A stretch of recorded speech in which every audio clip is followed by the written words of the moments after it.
Bienvenue pour ce nouveau numéro de votre capsule Le Mercato sur 13 TV mbokk yi dal leen ak jàmm ci seen Mercato sur 13 TV ñu sukkandikoo ci ay xibaar yu bàyyeekoo The Sun. Watford mi nga xam ne relégué nañ ko ci Championship koppar yu takku la laajte ngir mën a jaay joueur bi di Ismaïla Sarr am 22 ans njëkkuk ancien joueur bu Stade Rennais bi ñu ngi ko xayma ci 33 millions d'euros yemoo ak li nga xam ne moom la ñu jëndee woon joueur bi niki at bi weesu Crystal Palace ak Tottenham jamono ji ñu ngi ci dossier bi. Papis Demba Cissé moom ba léegi waxagul ci lu jëm ci ëllëgëm attaquant bi am 35 ans nga xam ne jamono ji fu ko neex mën naa signer ab contrat. Besiktas ñu ngi koy may gët bu baax. Sergueï Yacine di entraîneur noir et blanc yi sàkku na ci dirigeant bi ñu signer lu mu gaaw Papis Cissé ngir mu mën a bokk ci seen match bi nga xam ne war nañu ko dajeek ak PAOK Salonique. Besiktas fas yéene daje ak club grec boobu 25 août bi ñu jëm ci lu ñeel ñaareelu tour qualification UEFA Champions League.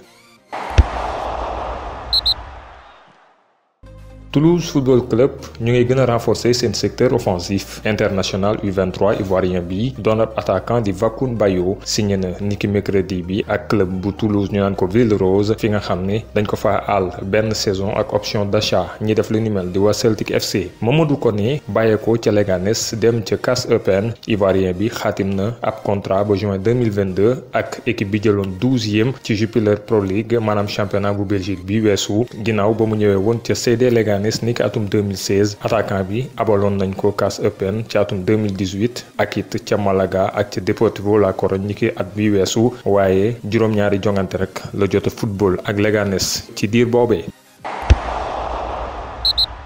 Comme à chaque mercato, le Real Madrid espère se séparer de Gareth Bale, mais le Gallois résiste et ce sera encore le cas cet été 2020. Selon le Mirror, l'ancien joueur de Tottenham refuse de quitter Madrid cet été et s'attend même à passer les 2 prochaines années sur le banc, si cela est nécessaire. Selon le quotidien catalan Sport, le Barça est intéressé par le profil du latéral gauche de Valence, José Gaya, âgé de 25 ans, afin de mettre en concurrence Jordi Alba la saison prochaine. Gaya possède une clause libératoire de 50 millions d'euros, mais pourrait partir pour beaucoup moins que cela, Valence ayant besoin de liquidité. Sport explique toutefois que le Barça ne devrait pas passer à l'attaque avant d'avoir vendu Junior Firpo devenu indésirable. Comme annoncé par RMC Sport ces derniers jours, Francis Coquelin quitte Valence pour rejoindre Villarreal. Le sous-marin jaune l'a annoncé ce mercredi. Le milieu français a coûté 8 millions d'euros plus 3 millions de bonus à Villarreal. Il s'agit de la 3e recrue de Villarreal après Takefusa Kubo et Dani Parejo. Un nouvel homme fort de l'Ajax sur le départ. D'après le Sun, Arsenal s'apprêterait à faire une offre d'environ 28 millions d'euros pour Quincy Promes, âgé de 28 ans. L'ailier néerlandais a été acheté 15 millions par l'Ajax à Séville l'été dernier et sort d'une saison à 16 buts en 28 apparitions. Le joueur serait motivé à l'idée de rejoindre le club londonien. Alors que la direction sportive de Dortmund mettait fin de façon assez lapidaire à un possible transfert de Jadon Sancho à Manchester United, les Mancuniens se sont mis à travailler sur un plan B et selon ESPN, qui cite plusieurs sources proches du club,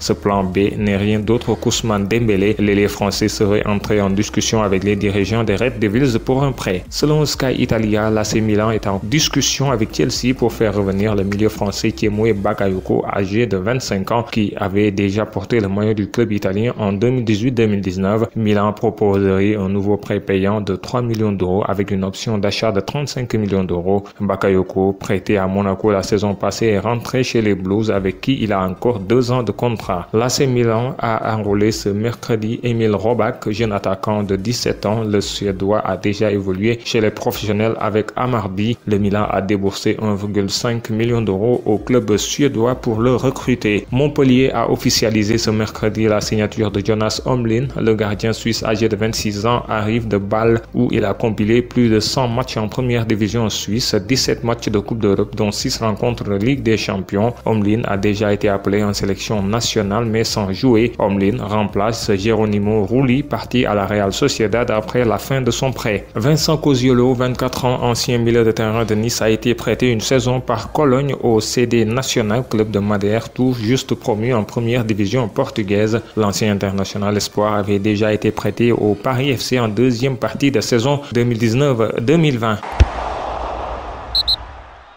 ñu jeexalee ak bonus sport ab nouvelle bu neex le Stade Rennais bu Mbaye Niang ak Edouard Mendy am niki démb ginnaaw quart de finale Ligue Europa yi nga xam ne am nañu mardi ci guddi mën nañoo féete ci seen qualification directe ci phase de poule yu Ligue des champions yi loole waral sax ba léegi dootuñu jaar ci tour préliminaire yi nga xam ne dafay metti loolu ngir ñu mën a egg ci phase de groupe yi li ko waral loolu nag mooy 4 équipes yi nga xam ne ñoo qualifié ci demi-finale Ligue Europa ren jii nii ñoo di Manchester United, Inter Milan, Shakhtar Donetsk ak FC Séville muy ñeent club yoo xam ne qualifié nañ ba noppi ci Ligue des champions jaarale ko ci seen championnat ñu des ba léegi ci Ligue Europa boobee nga xam ne léegi xam nañu affiche demi-finale yi Manchester United bu Paul Pogba, Anthony Martial ak Bruno Fernandes mooy dajeek FC Séville bu Jules Koundé ak Lucas Ocampos dimanche 16 août ca Cologne. Inter Milan bu Romelu Lukaku ak Lautaro Martinez moom dina laale ak Shakhtar Donetsk bu brésilien yi di Tyson ak Marcos Antonio ca Düsseldorf Arena lay doon lundi 17 août.